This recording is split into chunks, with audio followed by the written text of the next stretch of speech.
चाचा जी आएंगे, कब आएंगे आशीर्वाद देने? अब चाचा जी से जाके पूछिए, हम लोग तो बाल बच्चे हैं, उनके आशीर्वाद मांग रहे हैं। लालू यादव की बड़ी बेटी मीसा भारती 2014 और 2019 दो बार लोकसभा का चुनाव लड़ा और हार गई, यानी कि लोकसभा सांसद नहीं बन पाई। लेकिन लालू यादव ने ठान लिया कि बेटी को सांसद बनाकर मानेंगे। लिहाजा चुनाव हारने के बाद भी उन्हें राज्यसभा के रास्ते संसद भेजा और सांसद बना दिया, यानी राज्यसभा की सांसद बन गई मीसा भारती। लेकिन इस बार मीसा भारती ने बता दिया कि इस बार वो सांसद बनेंगी तो जनता का वोट पाकर। इसलिए इस बार उन्होंने फिर से लोकसभा का चुनाव लड़ा और चुनाव जीत गई रामकृपाल यादव को हराकर और पहुंच गई संसद।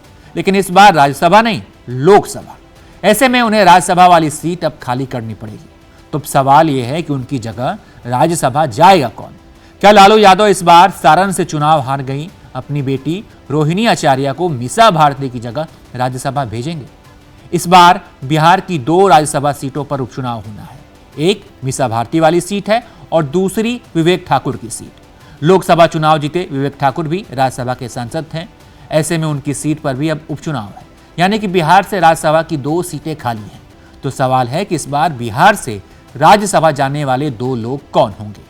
क्या रोहिणी आचार्य के चुनाव हारने के बाद भी उन्हें राज्यसभा के रास्ते लालू यादव सांसद बना पाएंगे? इस बात की चर्चा हो रही है। लेकिन अगर बिहार के राजनीतिक और सियासी समीकरण को आप देखें तो एनडीए यहाँ पर मजबूत है, एनडीए की सरकार भी है। ऐसे में लालू यादव का मीसा भारती की जगह रोहिणी को राज्यसभा भेजना काफी मुश्किल है।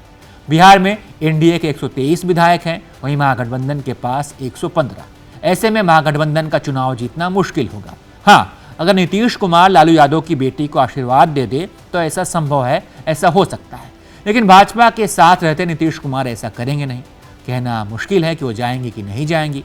सिंगापुर जाने के दौरान रोहिणी आचार्य से पूछा भी गया था कि क्या चाचा आपको आशीर्वाद देंगे, तो सुनिए उन्होंने क्या कहा था। हम क्यों लेकर के आएंगे? वो बड़े हैं, उनसे आशीर्वाद हम लोग ले रहे हैं। अब चाचा जी आएंगे, कब आएंगे आशीर्वाद देने? अब चाचा जी से जाके पूछिए, हम लोग तो बाल बच्चे हैं, उनके आशीर्वाद मांग रहे हैं। यानी इन दोनों सीटों पर एनडीए का कब्जा होगा। माना जा रहा है कि एक सीट पर भाजपा और एक सीट पर जेडीयू। हो सकता है कि बीजेपी शहनवाज हुसैन को और नीतीश कुमार उपेंद्र कुशवाहा को राज्यसभा भेज दें। बीजेपी ने इस बार किसी मुसलमान को टिकट नहीं दिया था। ऐसे में शहनवाज हुसैन को राज्यसभा भेजा जा सकता है। बाकी आप इस पर क्या सोचते हैं, अपनी राय बताइए और तमाम अपडेट्स के लिए आप देखते रहिए एबीपी लाइव।